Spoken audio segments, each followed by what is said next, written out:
বন্দে পুরুষোত্তমম। সকলকে আমার আনন্দিত জয়গুরু। আজ আমরা ইষ্টকথায় আলোচনা করব আত্মসংযমের পথ কি এবং প্রবৃত্তির দ্বারা অভিভূত হয়ে পড়লে তখন করণীয়ই বা কি। আমরা সকলেই চাই আত্মসংযম করতে। সেই জন্য অনেক সময় দেখা যায় অনেক মুনি ঋষি, অনেক মনীষী, অনেক তথাকথিত সাধারণ মানুষও সাধক কঠোর পরিশ্রম করে, কঠোর সংযম করে আত্মসংযমের চেষ্টায় ব্রতী হন। তাই এক দাদা শ্রী শ্রী ঠাকুরকে এসে প্রশ্ন করলেন, ঠাকুর,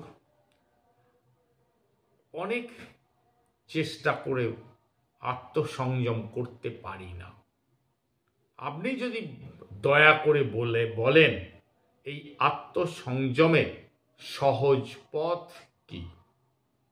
তো পরম দয়াল শ্রী শ্রী ঠাকুর ওই দাদাকে বলছেন, প্রথমে আমাদের দেখতে হবে আত্মসংযম করব কেন,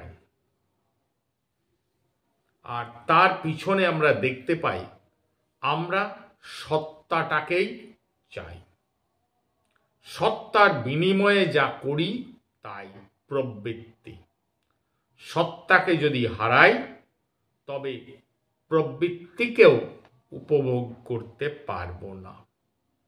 সত্তাকে আশ্রয় করেই তো প্রবৃত্তি। তাই প্রবৃত্তিগুলিকে এমনভাবে ভোগ করতে হবে যাতে তারা সত্তা পোষণে ব্যাঘাত না জন্মায়। এখানেই আসে আত্মসংযমের কথা। পরম দয়াল শ্রী শ্রী ঠাকুর আরেকজন বলছেন, আমরা কিন্তু ত্যাগ করার জন্য জন্মাইনি, আমরা ভোগ করার জন্য জন্মেছি। ত্যাগ করতে হবে তাই যা ভোগের অন্তরায়। পরম দয়াল তিনি কিন্তু কখনোই আমাদের কঠোর পরিশ্রম করে বা কসরত করে আত্মসংযমের কথা বলেননি। তাই তিনি বলছেন, ধরুন আমার খুব রসগোল্লা খাওয়ার লোভ, আমি চাই রসগোল্লা খেতে, রসগোল্লা আমাকে খাক তা তো চাই না। প্রবৃত্তি যখন আমাদের বিংটাকে এক্সপ্লয়েট করে, অর্থাৎ এই প্রবৃত্তি যখন আমাদের সত্তাকে শোষণ করে, তখন আমাদের রেসিস্ট করতে হবে, এটাকে নিরোধ করতে হবে। একে বলে সংযম। অর্থাৎ প্রবৃত্তি যখন আমাদের নিকেশ করে দিতে চায়, সত্তাটার বিনাশ করে দিতে চায়, তার প্রতিরোধ করা, নিরোধ করাটাই হচ্ছে সংযম। কিন্তু মুখে বললেই এটা পারা যায় না। প্রবৃত্তি যখন চেপে ধরে তখন আত্মরক্ষা করা যায় না। সেই জন্য সকলের উপরে হলো লাভ, ভালোবাসা। আদর্শে যদি সিনসিয়ার অ্যাক্টিভ অ্যাডহিয়ারেন্স, অর্থাৎ আদর্শে যদি একটা একনিষ্ঠ সক্রিয় টান থাকে, তখন আমাদের বৃত্তি প্রবৃত্তি তাকেই সার্ভ করে, তার সেবা করে। তাই চাই স্যারেন্ডার। তখন তার প্রীতিকর যা সেটাই করতে ইচ্ছা করে, তার যা অপ্রীতিকর কিছু করতে ইচ্ছা করে না। তিনি যেমন পছন্দ করেন তেমনই করতে ইচ্ছা করে। তিনি যা পছন্দ করেন না সেটা আমার করতে বা ভাবতেও ভালো লাগে না। যেমন যদি দেখা যায় পিতৃ মাতৃভক্ত ছেলে মেয়ে, তারা কিন্তু সব সময় বাধ্য হয়েই থাকে। সংযম তাদের কাছে খুব সহজ। সতী স্ত্রী, এমনকি একটা প্রভুভক্ত কুকুরকেও পর্যন্ত যদি দেখো তাহলে দেখতে পাবে এদের জীবনের সংযম কত সহজ। এই যে প্রভু ভক্ত যদি কুকুর হয়, সে যদি মালিক কোনো খাবার রেখে দিয়ে খেতে না বলে, সে কিন্তু খায় না। সংযম তার স্বাভাবিক হয়ে ওঠে। এদের কসরত করে সংযম করতে হয় না, আর এই সংযমটাই টেকে। আর এই যে স্বতঃস্ফূর্তভাবে যে সংযম, এটাই কিন্তু টেকে। নয়তো জোর করে সংযম করতে গেলে কোন সময় বেফাঁস কাণ্ড ঘটে বলা যায় না। জবরদস্তি জোর করে যদি কোনো আত্মসংযম করতে যাওয়া যায়, তাহলে পরম দয়াল বলছেন কোন সময় বেফাঁস কিছু কাণ্ড ঘটিয়ে ফেলতে পারে। প্রবৃত্তিগুলিও আবার পরস্পর ফুলফিলিং হওয়া চাই। প্রত্যেকটি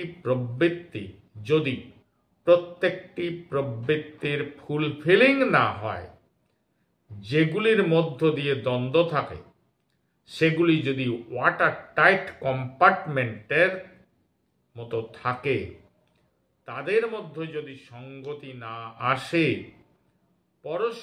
পরস্পরকে সহায়ক হয়ে সকলে মিলে যদি সত্তার সেবা না করে, তাহলেও হবে না। এই যে আমাদের সকল প্রবৃত্তিগুলো কিন্তু একটা ইন্টিগ্রেটেড, সামঞ্জস্য হয়ে সেই তাকেই সেবা করতে হবে। ওর কোনোটা যদি বিপন্ন হয়, তাহলে সত্তাও বিপন্ন হবে। তাই সমস্ত প্রবৃত্তি দিয়ে আদর্শকে ভালোবাসতে হয়। তাতে প্রবৃত্তিগুলি ইন্টিগ্রেটেড ও অ্যাডজাস্টেড হয়। আমি এই বুঝি সোজা পথ। তাকে ভালোবাসবো, তাকে সেবা করব, তাকে খুশি করব, এই তো আমাদের কাজ। আর চাই কি?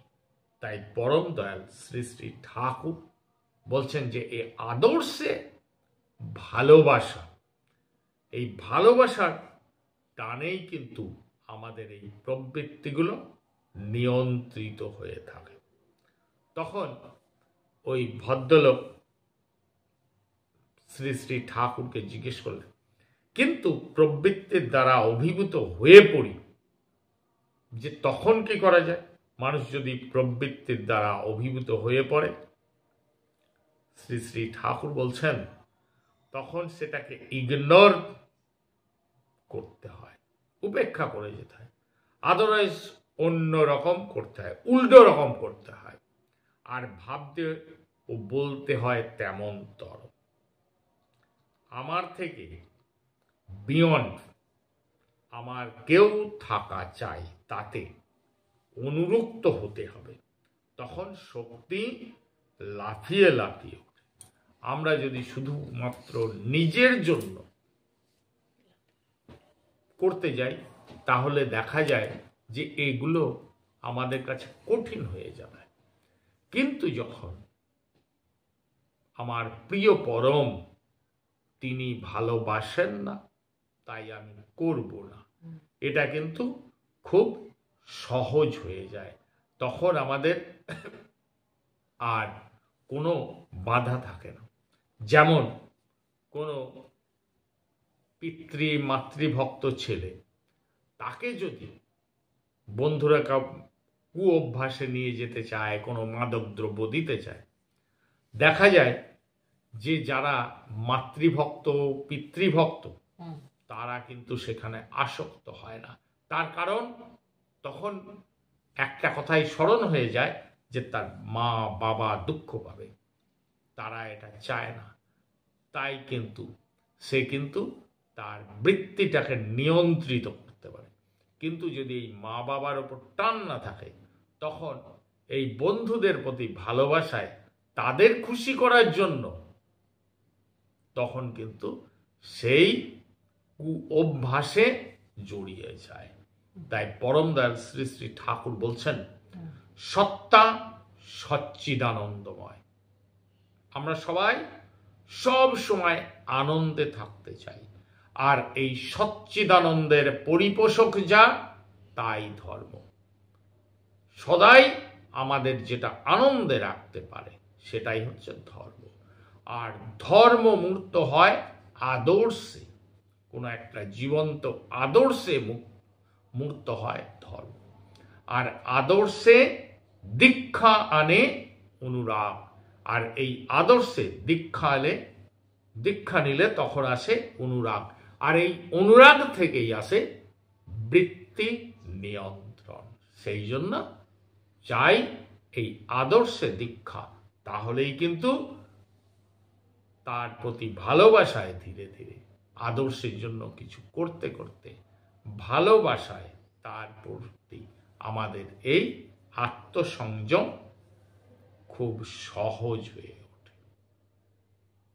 তাই পরম দয়াল বলছেন, ভালোবাসার টান কর্মে আনে সফলতা, জীবনে উত্থান। আদর্শকে ভালোবাসতে জীবনে আমাদের চাই, তার জন্য সেই গুরু, সেই যিনি আমাদের অন্ধকার থেকে আলোর পথ দেখিয়ে নিয়ে যান। জয় গুরু, বন্দে পুরুষোত্তমম।